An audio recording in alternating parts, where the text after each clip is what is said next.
Vário. Então, vamos lá. Vou começar aqui a iniciar. Então, boa noite a todos. Acredito que os professores estão aí, nosso querido professor Neivaldo, o Eduardo também. Muito bem, comecei a gravar, então vamos oficialmente, né, dar início, então, aos trabalhos, às bancas da noite de hoje. Então, primeiramente, boa noite a todos, um prazer estar com todos aqui. Agradecer a presença dos nossos alunos, dos familiares dos nossos alunos, e agradecer a presença dos professores, que gentilmente aceitaram o meu convite. Professor Neivaldo, professor Eduardo, que são colegas, amigos queridos, e é um prazer estar com vocês hoje, viu? Vamos começar os nossos trabalhos de hoje com o aluno Hélio Hilário da Silva. E o Hélio é sempre muito comprometido, uma honra ser sua orientadora, Hélio. E você tem 10 minutos para mostrar para os professores o seu trabalho, o que você pesquisou, para que depois os professores possam fazer as considerações, os acertos e eventuais questionamentos. Boa sorte para você, fique tranquilo, um aluno exemplar durante todo o curso. E eu só tenho orgulho de você e de todos os meus orientandos aqui na noite de hoje. Passo a palavra. Professores querem falar alguma coisa? Professores Eduardo, professor... Pode seguir com a apresentação. Faço das suas palavras as minhas, professora Pina. Boa sorte ao colega e boa apresentação. Muito bem. Então, Hélio, a palavra é sua. Muito obrigado. Boa noite. Eu sou um pouco conhecido na faculdade, né? Então, meu nome é Hélio Hilário da Silva Júnior. Irei apresentar o meu trabalho de conclusão do curso de Direito, intitulado Apátridas e a Condição de Invisibilidade Jurídica no Direito. Peço vênia para, em primeiro lugar, agradecer minha família, que muito me ajudou, minha esposa, meus filhos que estão aqui do lado, né? Meu filho que trouxe esse microfone aqui para mim, para poder fazer uma melhor apresentação, né? Também quero agradecer a todos aqueles que, direto ou indiretamente, colaboraram na realização do presente trabalho, assim como aos queridos colegas de sala que trilharam junto comigo essa árdua jornada que já está deixando saudade. Gostaria de fazer, nesse momento, uma menção honrosa aos implícitos doutores e mestres dessa casa, na figura dos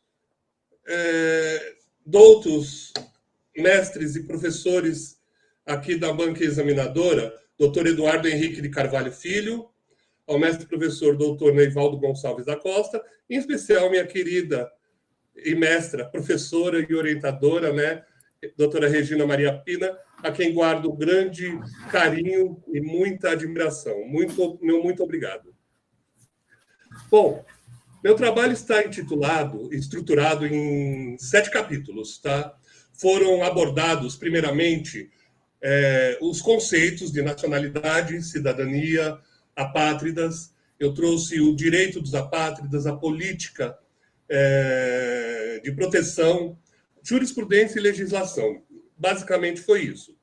Relatei também alguns casos que ficaram bastante conhecidos, e com um destaque especial para o caso do morador do Terminal 1, que eu vou falar um pouquinho depois.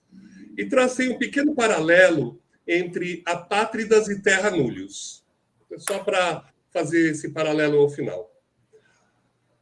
Vou iniciar com conceitos, tá? Nacionalidade.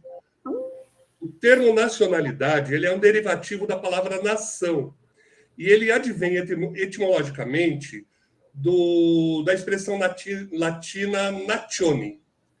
Então, nacional significa aquele indivíduo que pertence a uma nação, enquanto nacionalidade significa o vínculo jurídico e político que estabelece uma ligação entre um determinado indivíduo para com o Estado, para com uma determinada nação, certo?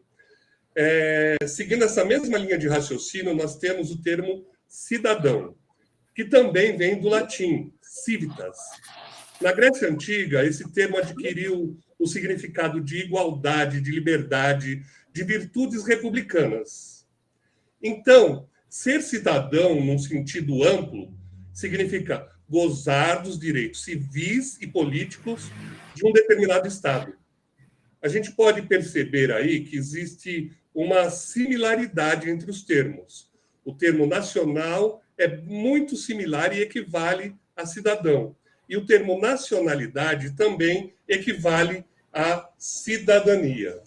Nós temos aqui, nas palavras do professor Pontes de Miranda, que ele define assim: a nacionalidade faz da pessoa um dos elementos componentes da dimensão do Estado. Então, é bem forte isso que ele disse. Quanto ao tipo, nós podemos ter a nacionalidade primária ou involuntária. Ela é atribuída ao indivíduo a partir do seu nascimento, né? Então, ele independe da vontade do indivíduo. E ela pode ser também secundária ou voluntária, que ela é atribuída ao indivíduo após o seu nascimento. Aí, obrigatoriamente, tem que ser mediante a manifestação da vontade do indivíduo. Tá?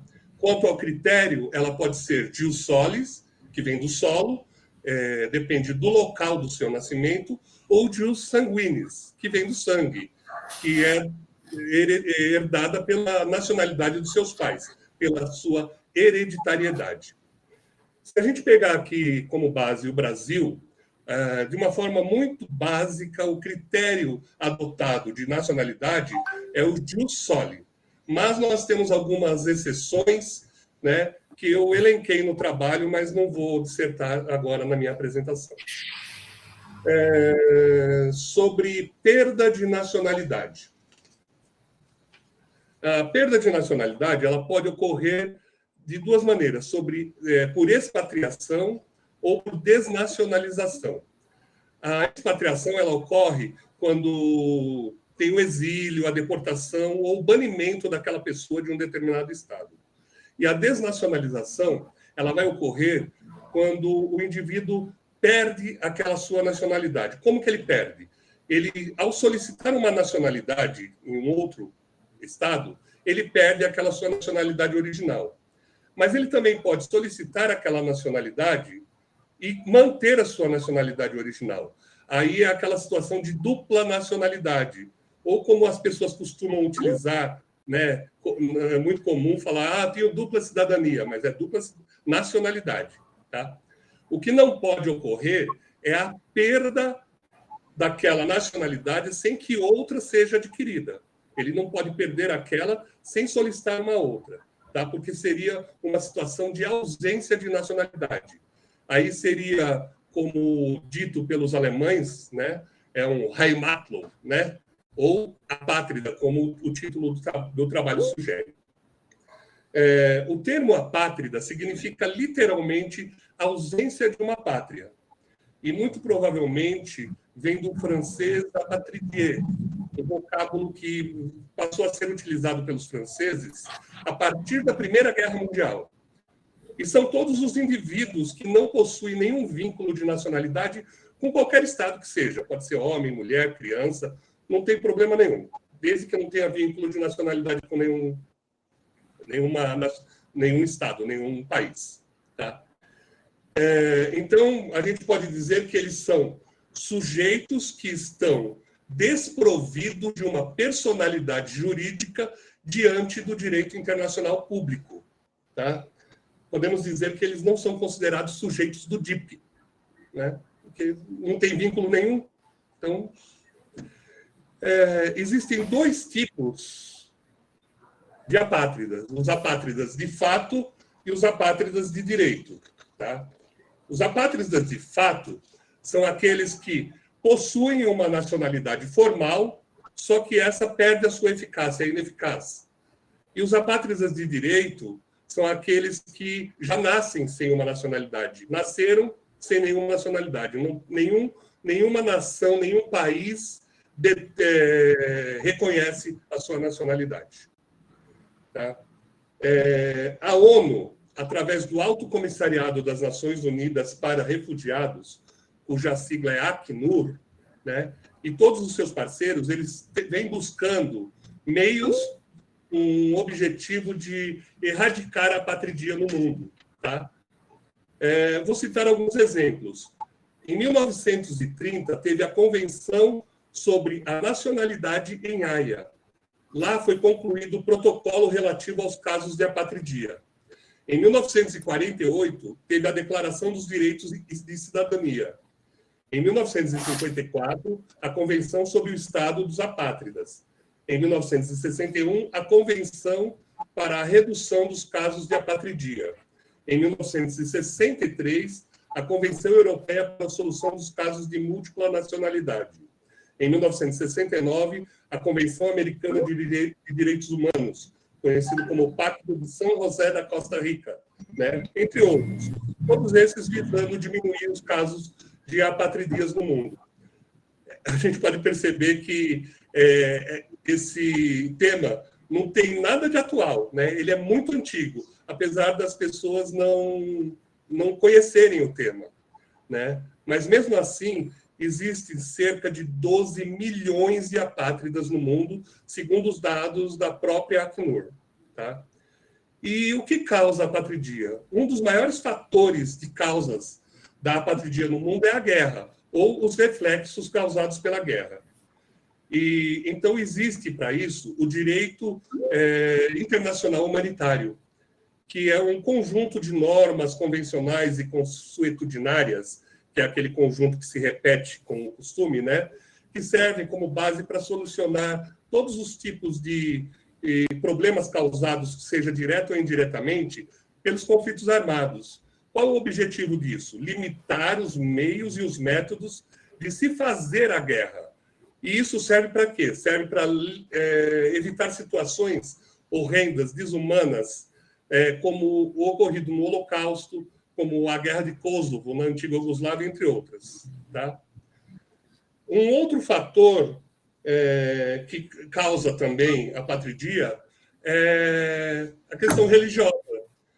Um número enorme de pessoas são impedidas de adquirir uma nacionalidade pela questão religiosa. Principalmente as mulheres, que são oprimidas em muitos países do Oriente Médio, em regiões da África, da Ásia, né? E, consequentemente, os seus descendentes, seus filhos e netos, que são impedidos de obter uma nacionalidade. Bom, eu vou falar agora um caso aqui que eu citei no meu trabalho. É o famoso caso do iraniano Mehran Karim Nasseri. Ele ficou conhecido como Sir Alfred Mehran. Ele foi exilado, né? Conseguiu exílio na Bélgica, e aí ele conseguiu fixar residência na Inglaterra. Porém, durante uma viagem à França, em 1988, ele teve seus documentos roubados. Aí ele tentou retornar para a Inglaterra. Chegou na Inglaterra, ele foi impedido de entrar porque ele não tinha documentos, não tinha como comprovar que ele era residente da Inglaterra. E aí deportaram ele de volta para a França. Chegou na França, ele foi impedido de entrar na França. Por quê? Porque ele estava sem documentos, do mesmo modo. Ele foi impedido de entrar na França, foi impedido de voltar para a Inglaterra e não podia ir para lugar nenhum. O que aconteceu? Ele se tornou um apátrida, né? E a consequência disso foi que ele ficou morando no Terminal 1 do aeroporto Charles de Gaulle, em Paris, por 18 anos. Tá? Essa história ensejou o filme de Steven Spielberg, O Terminal, que foi estrelado pelo ator Tom Hanks. Acho que todo mundo conhece ou já assistiu esse filme. Tá? A título de curiosidade, eu tracei um pequeno paralelo entre apátridas e terranúlios. Os apátridas são indivíduos sem pátria, e terranúlios também é uma terra de ninguém, um pedaço de chão que não possui dono, não possui bandeira, tá? E são ambos sujeitos desprovidos de personalidade jurídica. Um exemplo de terranúlios é a Antártida. A Antártida, todos os países exploram, mas ninguém detém a sua posse. Tá? E só para finalizar, né, eu faço a minha conclusão. Concluímos nesse trabalho que, apesar da globalização e do acesso à informação, toda a evolução e transformação a qual o mundo passou nos últimos anos, nós ainda, e pela qual ainda estamos passando, né, há ainda uma carência muito grande de empatia para a humanidade. O segundo mandamento das leis divinas é: ame ao seu próximo como a si mesmo. No meu trabalho, eu parafraseei, né, um pensador digital, um pensador e influencer digital, né, chamado, acho que Murilo Gun, onde ele dizia: o diferencial do ser humano é ser humano. Mas eu acho que a frase que se encaixaria melhor aí é: o que está faltando para o ser humano é ser humano. E assim eu termino minha apresentação. Muito obrigado. Muito bem, muito bem, Hélio. Parabéns pelo seu trabalho. Acho que deu microfonia por aí. Muito bem, é um tema super difícil, né, de falar e muito importante ao mesmo tempo. Fiquei muito contente, viu? Imediatamente já passo a palavra para o professor Neivaldo para as considerações. Obrigado, professora Pina, mais uma vez honrado com o seu convite em Compor Banca, parabenizando o aluno Hélio pelo desafio de fazer um tema de direito internacional, né, para inovação do tema. A gente está fugindo, felizmente, esse semestre dos temas, o professor Eduardo, aqui, grande penalista, falar sobre Lei Maria da Penha, né, que cansa um pouquinho esse assunto, nada contra quem escreve sobre isso, mas mostrando, mais uma vez, para os alunos que é possível trazer temas novos, inovar num trabalho acadêmico. Tem uns pequenos pecadinhos do seu trabalho, Hélio, mas isso depois eu te mando por e-mail, são pequenos ajustes, assim, a sintonia fina do seu trabalho, tá? Como pergunta, eu gostei muito da leitura, eu já lecionei em Cris Caseras de Direito Internacional, e eu relembrei muito das minhas anotações de sala de aula, está muito bom mesmo o seu trabalho. A pergunta que eu faço no seu tema, apátrida, imaginando que este ser cometa um crime em território estrangeiro e possuindo visto humanitário no país, não onde ele cometeu o crime, para onde ele fugiu, se ele pode ser extraditado. Depende, professor. Aquela resposta básica, né? De advogado, depende. Depende. Se ele não tiver exilado, não tiver... ele poderá ser extraditado se ele não tiver correndo risco de vida, certo? Se ele não tiver correndo risco de vida, se ele tiver uma outra nacionalidade, há a possibilidade de extradição, sim. Agora, ele não pode ser extraditado para um local onde ele vá correr risco de vida. Aí, o direito humanitário não permite. Ok, muito obrigado. Satisfeito, professora Pina. Muito obrigada, professor Neivaldo, pelas considerações. Passo a palavra para o professor Eduardo. Obrigado, professora Regina Pina. Eu fico muito feliz quando eu vejo um aluno se apresentar da forma como o Hélio Hilário se apresentou hoje. Demonstrou conhecimento, firmeza, deu para perceber que você se empenhou bastante, tanto na construção do teu trabalho, como na preparação para a apresentação dos professores. Demonstra muito respeito à banca, demonstra que você está empenhado e que você certamente será um ótimo profissional. E essa segurança que você trouxe hoje aqui, que você demonstrou hoje, certamente você vai passar para os seus clientes, tá? Então, eu me abstenho de perguntar. Eu tinha uma perguntinha aqui, mas certamente você vai tirar de letra. Então, minhas considerações são somente para parabenizá-lo aí. Muito obrigado pela apresentação. Professora Regina, a palavra é sua. Eu que agradeço, professor. Muito obrigada a todos que participaram dessa banca, Hélio querido, vou deixá-lo um pouquinho por aí para seguir os outros trabalhos e depois chamamos todos, né, para o resultado final. Parabéns mais uma vez, viu? Você foi ótimo. Muito obrigado, professora, e desejo sorte aos demais alunos que irão apresentar hoje. Muito bem. Na sequência, se a Marcela já estiver pronta, deixa eu ver se ela está por aí, e eu já vou conversando, né, com ela até ela se posicionar direitinho, nós temos a aluna Marcela Moraes,